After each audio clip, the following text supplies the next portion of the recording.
ఓటింగ్కి వెళ్ళే ముందు మంత్రులు, సీనియర్ మంత్రులు చాలామంది ఉన్నారు. నేను అడిగేది ఏంటంటే, నిన్న మీరు టిట్కో హౌసింగ్ మీద మంచి చర్చ జరిగింది. ఫీడ్బ్యాక్ కూడా చాలామంది ఫోన్లు చేసి మాకు మంచి చర్చ జరిగింది, మా అందరికీ అవగాహన వచ్చిందని చెప్పి చాలా ఫీడ్బ్యాక్ వచ్చింది. అది మీకు కూడా వచ్చి ఉంటుంది. అలాగే మనకు 4 days 5 days టైం ఉంది. రెగ్యులర్ ప్రొసీజర్ ఎలాగ ఉంటుంది, రోజుకు ఒక సబ్జెక్టు, మంచి సబ్జెక్ట్ డిస్కషన్. నేను టిట్కో హౌస్ చాలా బ్రహ్మాండంగా వెళ్ళింది, మీకు ఫీడ్బ్యాక్ వచ్చి ఉంటుంది.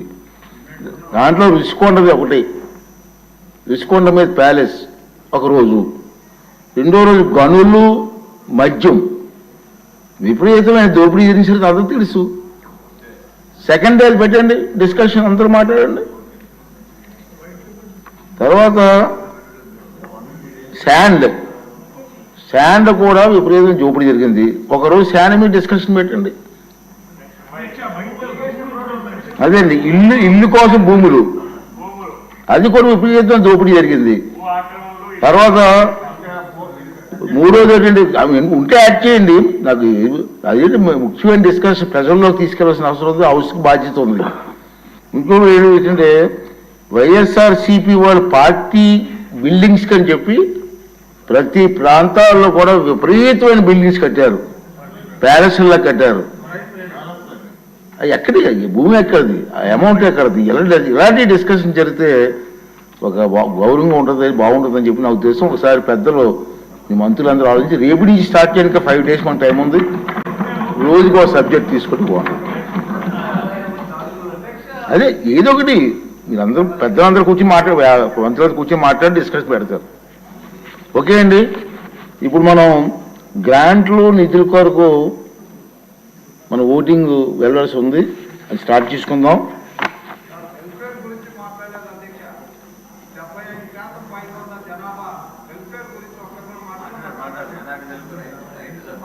మాట్లాడాలి, చాలా మందికి ఇచ్చేచ్చు, ఎప్పుడు లేని విధంగా మాట్లాడిస్తున్నాం. ప్లీజ్ కోఆపరేట్ చేయండి. 31వ అభ్యర్థన కింద పంచాయతీరాజ్ శాఖకు 11,846 కోట్లు 91,98,000 రూపాయలు మించిన సొమ్మును ప్రభుత్వానికి మంజూరు చేయాలి. అలాగే 32వ అభ్యర్థన కింద గ్రామీణాభివృద్ధి శాఖకు 7,949 కోట్లు 87,84,000 రూపాయలు మించిన సొమ్మును ప్రభుత్వానికి మంజూరు చేయాలి. అలాగే 29వ అభ్యర్థన క్రింద అడవులు, శాస్త్ర సాంకేతిక విజ్ఞానం, పర్యావరణ శాఖకు 687 కోట్లు 58,28,000 రూపాయలు మించిన సొమ్మును ప్రభుత్వానికి మంజూరు చేయాలి. అదేవిధంగా 12వ అభ్యర్థన క్రింద పాఠశాల విద్య శాఖకు 29,909 కోట్లు 31,45,000 రూపాయలు మించిన సొమ్మును ప్రభుత్వానికి మంజూరు చేయాలి. అదేవిధంగా 13వ అభ్యర్థన క్రింద ఉన్నత విద్యాశాఖకు 2,326 కోట్లు 68,55,000 రూపాయలు మించిన సొమ్మును ప్రభుత్వానికి మంజూరు చేయాలి. అలాగే 14వ అభ్యర్థన క్రింద పుణ్యాభివృద్ధికి శిక్షణా శాఖకు 1,217 కోట్ల రూపాయలు 16,85,000 రూపాయలు మించిన సొమ్మును ప్రభుత్వానికి మంజూరు చేయాలి. అదేవిధంగా 39వ అభ్యర్థన క్రింద సమాచార సాంకేతిక ఎలక్ట్రానిక్స్ కమ్యూనికేషన్ శాఖకు 500 కోట్ల 51,47,000 రూపాయలకు మించిన సొమ్మును ప్రభుత్వానికి మంజూరు చేయాలి. అదేవిధంగా 16వ అభ్యర్థన క్రింద ఆరోగ్య శాఖకు 18,421 కోట్ల 4,36,000 రూపాయలు మించిన సొమ్మును ప్రభుత్వానికి మంజూరు చేయాలని,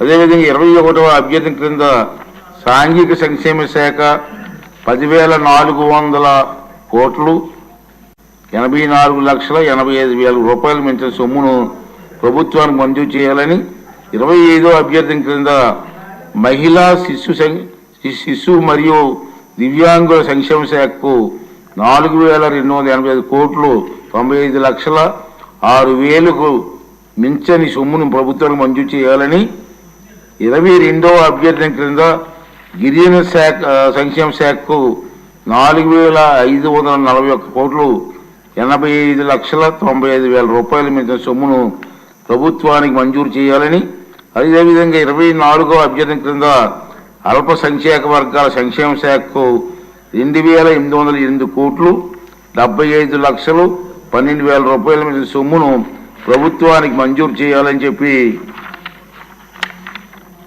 అదేవిధంగా 13వ అభ్యర్థన క్రింద న్యాయ పాలన శాఖకు 1,227 కోట్లు 85,000 రూపాయల మీద సొమ్మును ప్రభుత్వానికి మంజూరు చేయాలని, ఈ అభ్యర్థనలకు సుముఖంగా ఉన్నవారు అవుననండి, వ్యతిరేకంగా ఉన్నవారు కాదు అనండి. అవునన్నారు అవునన్న వారు ఎదుకం కావున నిధుల కొరకు అభ్యర్థులను మంజూరు చేయడం అయినది.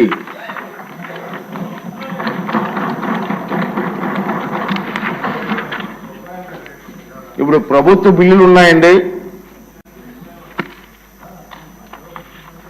దీని మీద మాట్లాడవలసిన ఉంటే ఇంట్రెస్ట్ ఉంటే మాట్లాడవచ్చు.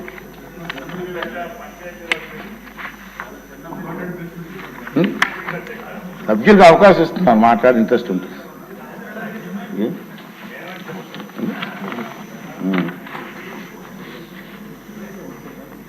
ఉప ముఖ్యమంత్రి గారు పంచాయతీరాజ్ గ్రామీణాభివృద్ధి మరియు గ్రామీణ నీటి సరఫరా శాఖ మంత్రి బదులుగా ఆహార మరియు పౌర సరఫరా వినియోగదారుల శాఖ మంత్రి గారు ఆంధ్రప్రదేశ్ పంచాయతీరాజ్ సవరణ బిల్లు